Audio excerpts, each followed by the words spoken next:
Our world is dying. In case you live in a rock, or in space, or on a different planet, or just not living, human activities have caused our planet to undergo massive changes, and not in a good way.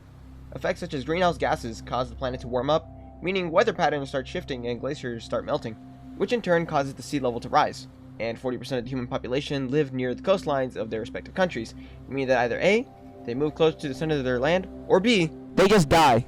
Either way, buildings will be damaged, cities will be submerged, New Orleans will be Atlantis 2 Milo's Return. If we don't do anything to solve this issue, our Earth may eventually end up looking like the Earth in Doom Eternal. Except, we don't have a Doom guy to save us from this little hell on Earth. Because we live in reality. It is happening now, as we speak. Okay, maybe Doom is a bit of an extreme example of this. Maybe something more like God of War 3. Still an extreme example, but a fair prediction of what could happen. Just look at that sea level.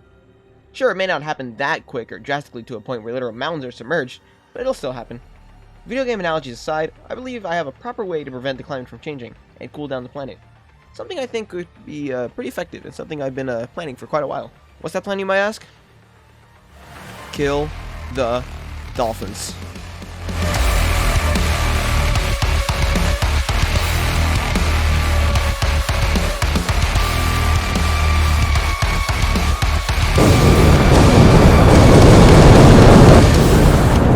I know this sounds insane, but hear me out. Sit down, relax, grab a popcorn, and let me tell you why I say this.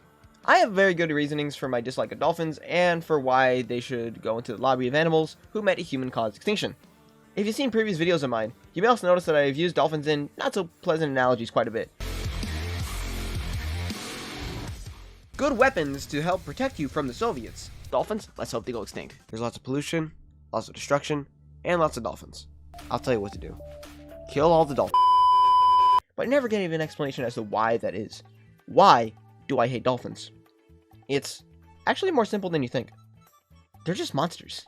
Over the many years of studying these cetaceans, dolphins were shown to be very abusive, which is quite intrusive. Just to tug at the heartstrings, male dolphins will murder the calves of female dolphins just to mate with them. This is because female dolphins only raise one baby at a time, and males know that females love children. So they'll kill the baby just to have suggestively exciting xylophones with the female. Because the effort of murdering a child is definitely worth those 10 seconds of fun underestimating cognitions killing inside negotiators gratuitously. Speaking of females, males have a tendency to group up and have organic racing groups and entertainment services with a lone female. Forcefully. It's pretty messed up. Aside from dolphin on dolphin violence, what about other creatures? The primary victims of a dolphin's wrath are sharks. Sharks are solitary creatures, meaning they spend most of their time alone. Dolphins, however, are social creatures and form large groups called pods. And because dolphins are such huge dinguses, they'll brutalize a shark by beating it to death. Sharks also happen to be my favorite animal, so forgive me if I think this is a bit cruel, even for the animal world. I mean, at least when sharks kill something, it's real quick. They don't just beat the ever-loving crap out of a seal, then proceed not to eat it.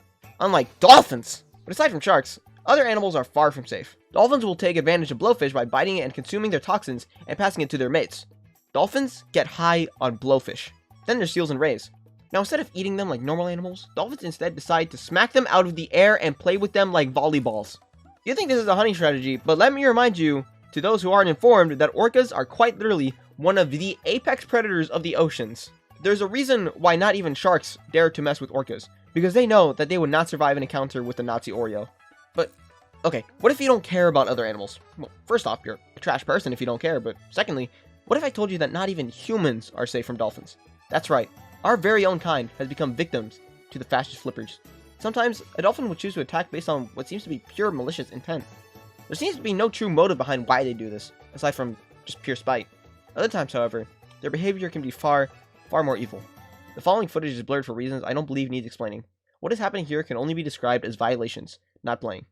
Well, why don't they just push them off, I hear you saying.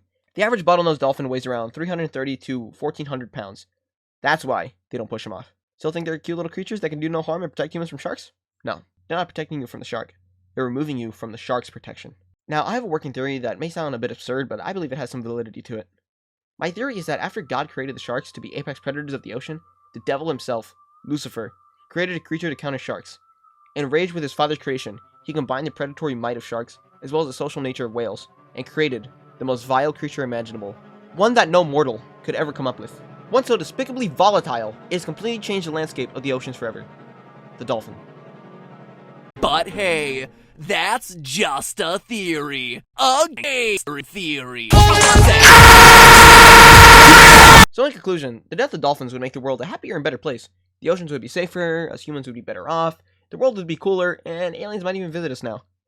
But if you don't want to slaughter entire families of cetaceans, I guess humans could reduce the carbon footprint by beginning to consume a plant-based diet, switching to an energy-efficient lifestyle, reducing the use of fossil fuels, using alternate forms of energy such as solar and hydro, riding bikes, scooters, and or other personal vehicles instead of driving cars, lowering the amount of deforestation, and instead increasing reforestation as well as afforestation, building energy-efficient buildings and infrastructure, donating to countless charities to help in reforesting/cleaning up the planet, and maybe possibly ever so slightly having the United Nations come to an agreement in which they enforce policies and procedures to help heal the Earth, such as the Kyoto Protocol of 1992 and the Paris Agreement of 2016. Those could probably work as well.